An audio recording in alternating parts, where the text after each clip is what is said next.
Hello, Bible Drill Judges. This is going to be a brief video on how the judging will work.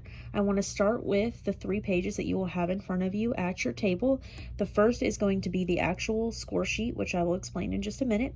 You will have your list of the books of the Bible, and then you will also have the list of all the Bible verses that the kids will be doing, as well as the key passages over here.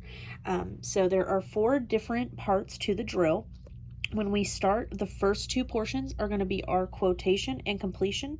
So just go ahead and start up here on the score sheet and just work your way down, even though these are out of order.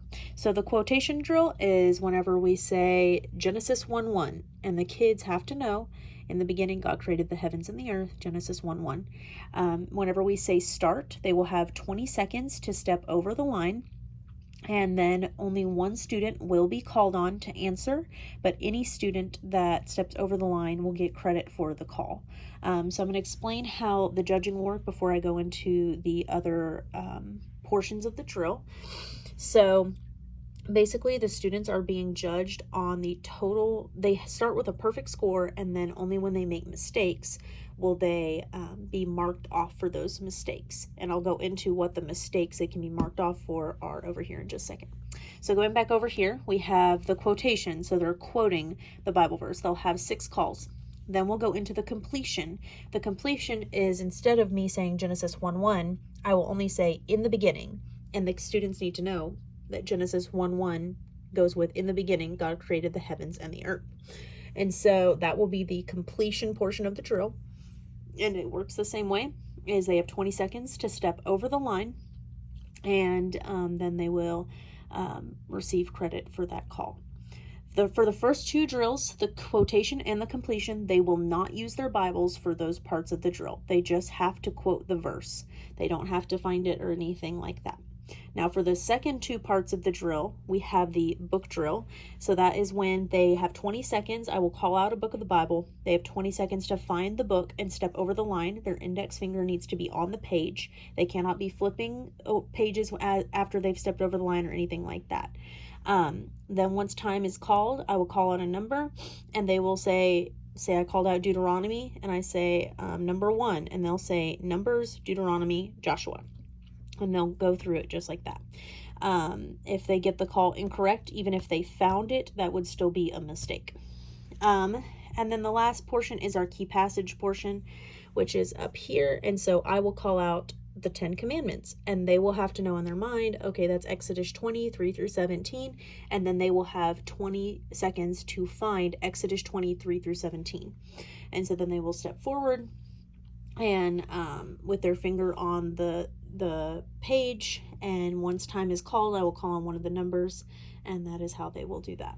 So coming over here to the mistakes that can be made, the first one is the failure to step over within the first 20 seconds. So then we go on to number 2, response, if they fail to give a correct response. So with these Bible verses, if they miss even 1 word, then the response is incorrect. And then we have posture and behavior. They need to keep their eyes on the leader until the command start is given. They need to stand straight, and they don't need to be doing any disrupting or improper behaviors. So we're really encouraging them not to distract one another, so that way everybody can focus. Then the Bible, they need to handle the Bible, with care. They can't be throwing it around, slamming it shut, things like that.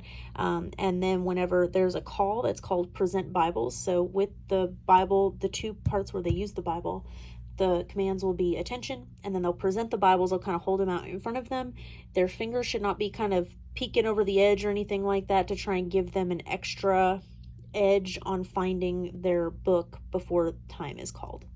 And then last is our procedure.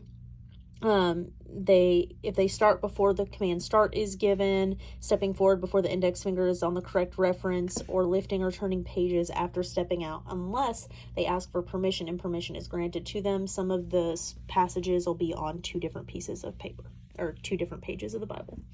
So an example, just in general, would be call number 1. And so just ignore this part because it's out of order, but just go by call number 1, call number 2, call number 3. So call number 1 happens, and I say Genesis 1:1. and say we have 12 students, say they all step forward except for number 7. And so number 7 would get a mark because he did not step forward. And say somebody else, I call on number 1, and number 1 says Genesis 1:1. In the beginning, God created the heavens and the earth, Genesis 1:1. So when I call on number 1, number 3 raises his hand and steps back over the line. He's telling you, oh, I had the wrong verse, and he's being upfront about that. So they would be a mark for number 3. Now say we go to the second call, and I call out Exodus 20:12, and the student says Exodus 20:12, says the verse, and then ends it with Exodus 20:12, and then but they miss just one word. That still would be a incorrect response. You are the judge, so it is up to you, and everything like that, but technically that would be an incorrect response. And so everybody gets the point that steps forward, even if they are not called on. But the student that is called on is the one that you'll be judging whether they say it correctly or not. So I think that covers everything. Oh, at the very end, they'll start with the total. You'll have that total number. Like I said, it's 24. And then you'll count up the number of mistakes made and you'll subtract minus this number of mistakes. And then that's how you will get their total score. I will gather up the judging sheets, and I will average everybody's scores together. And if they want them, I can give them to them on Wednesday. In regards to the 1st through 3rd. So this is just through 4th through 6th grade, which is going to be the second drill that we do. The 1st through 3rd grade drill that we do, I will have a different piece of paper for you. It'll probably just be a normal white sheet of paper, and it'll have it'll be numbered, and then there will be columns down the paper. I might do it the landscape so you have more room, but for their drill, they're not timed.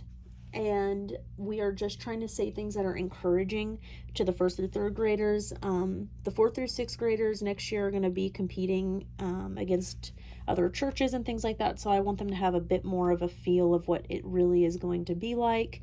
Whereas the 1st through 3rd grade are not old enough to compete against other churches yet. But I really just want to encourage them in what they're doing.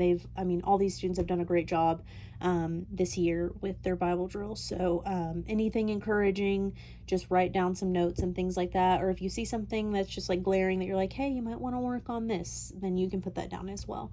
But across the board, everybody's going to get a little certificate at the end. We're going to have a pizza party. I just really want it to be a positive time to encourage the kids, because I know that they've worked so hard.